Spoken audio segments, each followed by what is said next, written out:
JB, paano pinaghahandaan ng PITX itong nasa 150,000 na mga pasahero ngayong holiday rush?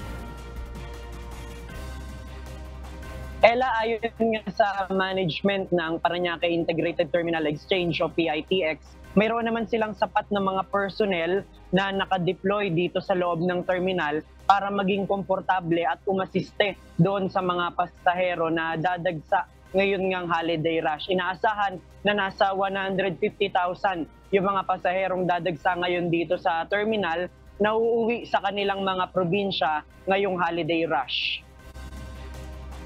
Ngayong araw, December 22, inaasahan ng pamunuan ng Parañaque Integrated Terminal Exchange o PITX ang dagsa ng mga pasahero na uuwi sa kanilang mga probinsya para magbakasyon. Ngayon kasi ang huling araw ng pasok sa trabaho ng mga empleyado bago ang holiday celebration. Mayroong presensya ng Philippine National Police at Special Action and Intelligence Committee for Transportation sa loob ng PITX para sa pagpapanatili ng kaayusan at seguridad.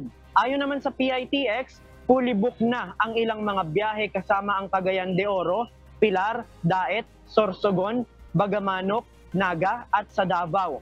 Kapag mayroong mga pasahero ang walang early booking at matatapat sa mga biyahe na fully booked, maghihintay lang silang maging chance passenger o kaya naman ay maghihintay na dumating ang mga karagdagang bus na ipapadala ng mga bus company. Mayroon naman anilang ide-deploy ng mga personnel ng Land Transportation Franchising and Regulatory Board o LTFRB sa loob ng terminal. Mag-i-issue ang mga ito ng special permit para agad na makaalis ang mga karagdagang bus at makabiyahe doon sa mga ruta na fully booked na. Ella, as of 10 a.m., nasa 35,000 na yung naitalang o nasa higit 35,000 na yung naitalang foot traffic dito sa loob ng PITX, yung mga uuwi sa kanilang mga probinsya. At nagpaalala nga yung PITX, no, dahil nga holiday, baka meron sa ating mga kababayan na merong plano na magdala ng mga paputok, ipinagbabawal yan na ipasok dito sa loob ng terminal. At inaasahan natin, Ella, no, meron tayong impormasyon na ngayong oras na to ay mag-i-inspeksyon ang mga opisyal ng Department of Transportation, ng Land Transportation Office, pati ng LTFRB. At inaasahan natin na i-inspeksyonin nila yung mga bus unit para matiyak na ligtas talaga yung magiging biyahe, pati na yung mga konduktor at mga driver ng bus. Yan muna ang ating latest live mula dito sa Parañaque City. Balik sa'yo, Ella.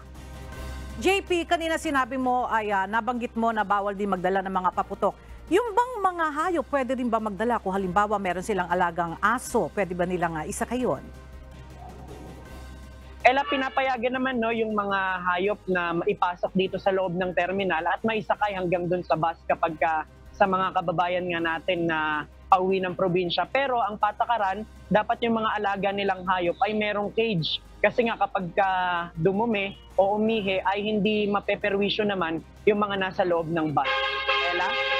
Alright, maraming salamat, JP Nunez.